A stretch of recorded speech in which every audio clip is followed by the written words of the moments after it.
Stuart Smith.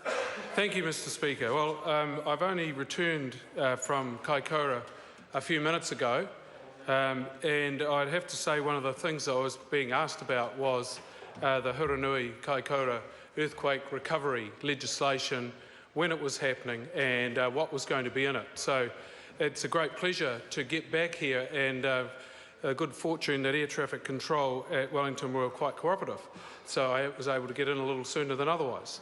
But I must say, after spending today down in Kaikōura and actually having a look at the Lyle Creek area, where we see guys out there at the moment working on the sewage, which they've actually got up and running, but seeing on what was a back lawn, which has now got massive cracks in it, drops of a metre and more towards a creek, a house totally destroyed, and running across that lawn is a giant flexible hose which is now carrying sewage to keep the sewage system going in that area.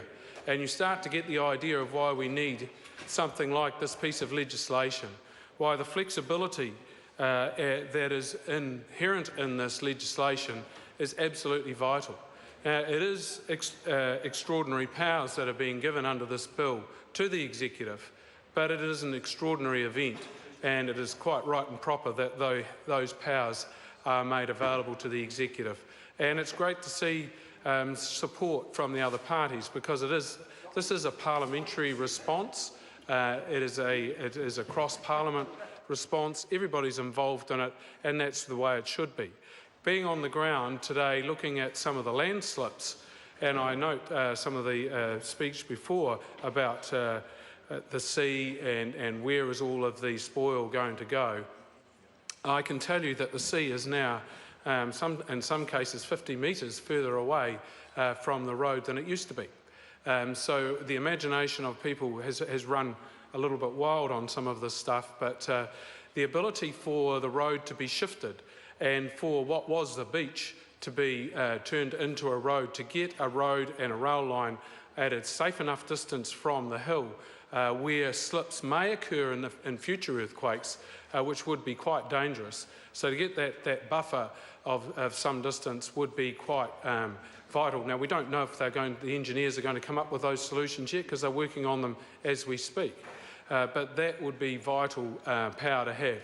To go through the normal course of doing all the resource consents for these sorts of events, we would still be planning in 12 months' time, and that's certainly not acceptable to the people of Kaikōura, and it's not acceptable to the people of New Zealand. This is a vital route for New Zealand, Inc. It's not just a vital route for the people of Kaikōura and the people of the Hurunui as well.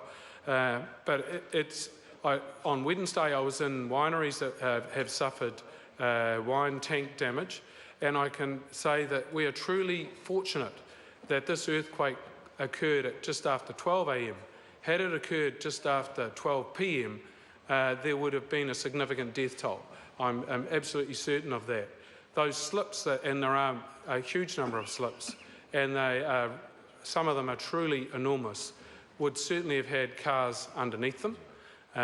Some of the winery staff who had had the misfortune to be in amongst the tank farms, that would not have been a very good place to be. So we were very, very fortunate. We dodged a bullet, I think, on that one. But I note the independent panel and the committee it was talked about. I don't know, I don't have a view on the size of that, but we do have to remember that from the Hurunui through the Kaikōura region right up to Marlborough, there are huge differences in the areas that have been affected. They've been affected in different ways, and what lies ahead of us as we dig into this a little more, no pun intended, into the damage both on the roads, on the farms, and in the buildings, we just simply don't know what we're going to find. So it's really the flexibility that we'll be afforded by this legislation will be very, very welcomed. As an aside, today we had a look at some maps showing the fault lines and some of the slippages that occurred vertically and horizontally. And one of the fault lines moved 10 metres horizontally.